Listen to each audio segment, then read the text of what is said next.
नमस्कार, छत्तीसगढ़ एक्सप्रेस में आपका स्वागत है और मैं हूं आपके साथ वर्षा। बुलेटिन की शुरुआत करेंगे रायपुर से मिल रही इस वक्त की बड़ी खबर के साथ, जहां छत्तीसगढ़ में चुनावी सरगर्मियां तेज हो गई हैं। कांग्रेस में टिकट को लेकर मंथन होगा।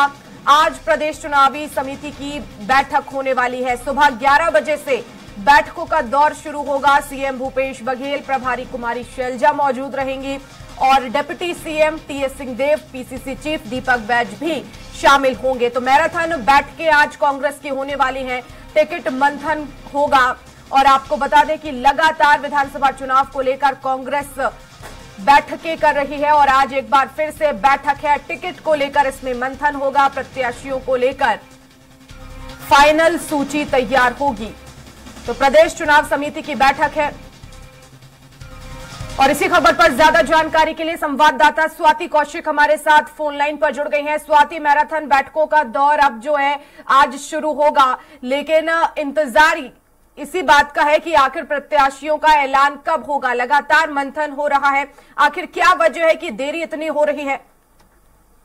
जी बिल्कुल, देखिए आज की अगर हम बात करें तो कांग्रेस की 3 महत्वपूर्ण बैठकें जो है आज होनी है। लगभग 11 बजे चुनाव समिति की बैठक है, उसके बाद कोर कमेटी की बैठक है और उसके बाद प्रचार समिति की बैठक है। तो ये तीनों ही जो बैठकें हैं वो चुनावी दृष्टिकोण से कांग्रेस के लिए बहुत महत्वपूर्ण है। जैसा कि सभी जान रहे हैं कि कांग्रेस में अभी किसी भी तरीके का नाम डिस्क्लोज नहीं हुआ है या किन नामों पर मंथन हो रहा है वो भी निकल कर नहीं आए हैं।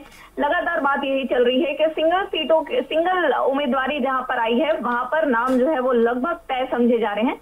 लेकिन आगामी 10 तारीख को दिल्ली में CWC की बैठक है। उसके बाद टिकटों के घोषणा होने की, प्रत्याशियों के नाम की घोषणा होने की संभावनाएं जो है वो कांग्रेस पार्टी जता रही है। तो लगातार 90 विधानसभा सीटों में ये कवायद चल रही है कि जो बेस्ट उम्मीदवार हो, जिनका सर्वे रिपोर्ट सही हो, उनको यहाँ पर टिकट दी जाए। तो मैराथन बैठकों का दौर जो है वो चल रहा है। साथ ही कांग्रेस अपनी ये भी तैयारी कर रही है कि किसी भी तरीके के प्रचार में त्रुटि ना हो, उसको लेकर आज प्रचार समिति की भी बैठक है और साथ ही कांग्रेस की अपने कोर कमेटी की बैठक है। तो लगातार 2 बैठकों में यहाँ पर मुख्यमंत्री भूपेश बघेल खुद उपस्थित रहेंगे। तीसरी बैठक में संभावनाएं जताई जा रही है कि वो उपस्थित रहे, पर वहां पर अभी कोई ऐसी प्राप्त सूचना नहीं मिली है। बिल्कुल स्वाति, लेकिन ये मानकर चला जाए कि अब प्रत्याशियों पर जो है अंतिम मोहर लगना बाकी है, क्योंकि लगातार मंथन हो रहा है। सिंगल नामों पर तो चर्चा हो गई है, जहां पर सिंगल दावेदारी है और ऐसे में जहां पर मल्टीपल चेहरे हैं वहां पर हालांकि थोड़ा सा मंथन कांग्रेस को करना पड़ रहा है। लेकिन अब क्योंकि फाइनल जो है सूची जारी होने वाली है, डेट अभी डिसाइड नहीं हुई है, लेकिन क्या एक पितृपक्ष भी इसके पीछे वजह है? जी बिल्कुल, पिछले दिनों हमने देखा कि खुद डिप्टी सीएम इस बात को मान चुके हैं कि कहीं ना कहीं लोगों के मन में ये भाव आता है कि पितृपक्ष में कोई शुभ काम ना किया जाए, वो भी एक वजह हो सकती है। और साथ में लगातार मंथन का दौर जो है वो मैराथन बैठकों का दौर कांग्रेस का खत्म नहीं हो रहा है। यहाँ पर हमने देखा कि अजय माकन से लेके प्रदेश प्रभारी कुमारी शैलजा लगातार बैठकें जो है वो ले रही हैं। उसके बाद रिपोर्ट जो है 10 तारीख को दिल्ली पहुंचेगी और दिल्ली में फिर एक फाइनल दौर की बैठक होनी है। उसके बाद इन प्रत्याशियों के नाम जो है वो रिवील करेगी पार्टी। तो अच्छे प्रत्याशी खोजने के चक्कर में कहीं ना कहीं कांग्रेस पार्टी जो है वो पूरा एक्सरसाइज कर रही है, जद्दोजहद में लगी हुई है। और हमने देखा भी कि किस तरीके से 1900 प्रत्याशी 90 विधानसभा में, माफी चाहूंगी, 1900 उम्मीदवारों ने अपना अपना नाम यहाँ पर दिया हुआ है। तो 1900 लोगों को 90 विधानसभा में खोज के 90 प्रत्याशी निकालना, ये कहीं ना कहीं पार्टी के लिए, अपने लिए बड़ी बात है। और कई सीटें ऐसी हैं जहां पर 100 से भी ज्यादा लोगों ने अपने आप को बतौर उम्मीदवार प्रेजेंट किया है। तो ये कांग्रेस का एक पूरा एक पैटर्न चला है कि किस तरीके से कौन कौन अपने आप को इस विधायकी के पद के लिए सही समझते हैं। उन लोगों ने अपना नाम भरा है और उसके बाद फिर उन नामों पर मंथन हो रहा है और वहां पर मंथन में फिर पूरे सर्वे रिपोर्ट की तहकीकात की जा रही है कि क्या, कैसे, क्यों, और उसके बाद जातिगत समीकरण बिठाया जा रहा है। उस हिसाब से फिर ये पूरे मैराथन बैठक के बाद कहीं ना कहीं कुछ बहुत अच्छा करने के मूड में कांग्रेस बिल्कुल स्वाति, लेकिन क्या यहाँ पर कांग्रेस दबाव महसूस कर रही है? क्योंकि बीजेपी की जो लिस्ट जारी हुई उसके बाद से बीजेपी ये मैसेज देने की कोशिश कर रही है कि कांग्रेस इसीलिए प्रत्याशियों की घोषणा नहीं कर रही है क्योंकि उनके पास चेहरे नहीं है। जी बिल्कुल, देखिए कांग्रेस के कई बार ऐसे बयान आ चुके हैं कि बीजेपी के पास चेहरा नहीं है। बीजेपी की हमने देखी कि पहली सूची 21 लोगों की आई, उसके बाद हमने देखा कि लगभग 50 से ज्यादा लोगों की दूसरी सूची आई, लेकिन वो सूची जो है वो वायरल हो गई, वो आधिकारिक तौर पर सूची नहीं आई। तो उसके बाद लगातार दोनों ही पार्टी कहीं ना कहीं वाद विवाद द्वंद में तो दिख रहे हैं, लेकिन ये कह पाना बहुत मुश्किल है वर्षा की किसी एक पार्टी की सूची आने से दूसरी पार्टी में कितना दबाव है, क्योंकि कांग्रेस पहले ही क्लियर कर चुकी थी यहाँ पर कि जब तक सीडब्ल्यूसी की फाइनल बैठक नहीं होगी तब तक अभी टिकट आना मुश्किल है। तो लगातार इनकी मैराथन बैठकों का दौर जो है वो चल रहा है। तो वहीं पर बीजेपी भी अपने तरीके से इन चीजों को सॉर्ट आउट करने की कोशिश कर रही है, लेकिन आधिकारिक तौर पर अभी तक बीजेपी ने भी अपनी दूसरी सूची नहीं दी है।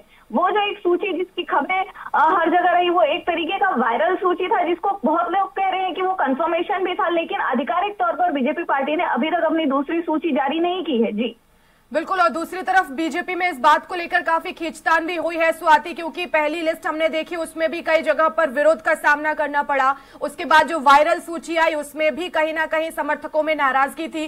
तो यही चीज कांग्रेस नहीं चाहती अपने खेमे में, इसीलिए लगातार वो मंथन कर रही है कि जो भी सूची हम जारी करेंगे वो फाइनल होगी और वो इस तरह की नहीं होगी कि कहीं पर भी जो है समर्थकों में नाराजगी हो, कहीं ऐसा मैसेज जाए कि लोगों में जो है इसी तरह का नाराजगी सामने आई है। जो सूची होगी वो फाइनल होगी, सबकी सहमति से होगी।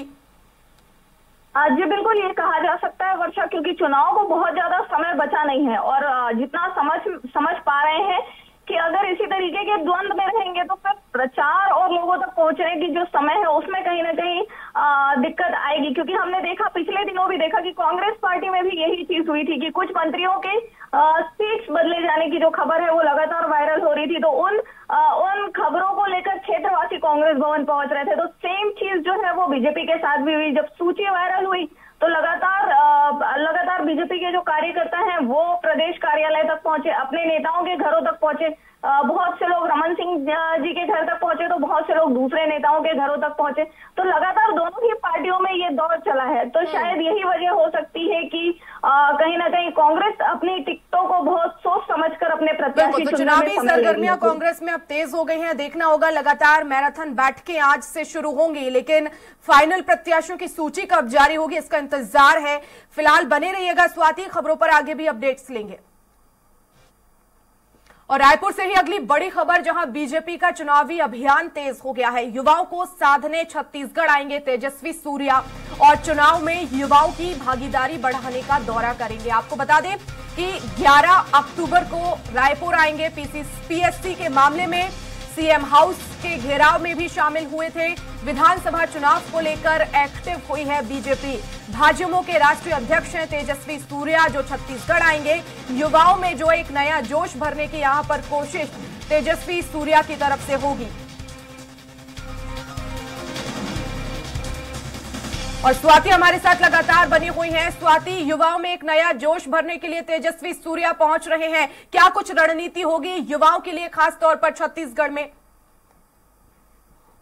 सूर्या जो है वो 11 अक्टूबर को उनका छत्तीसगढ़ दौरा प्रस्तावित है।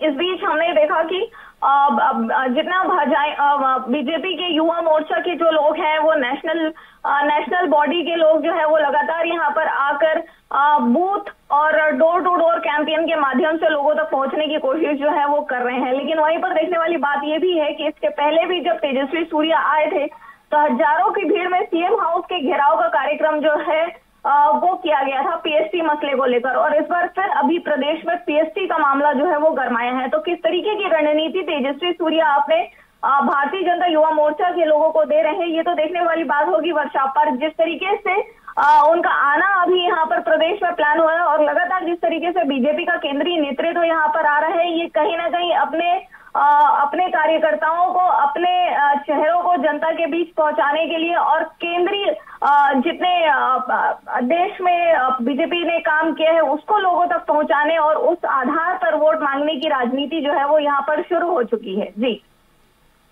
बिल्कुल, बने रहिएगा स्वाति।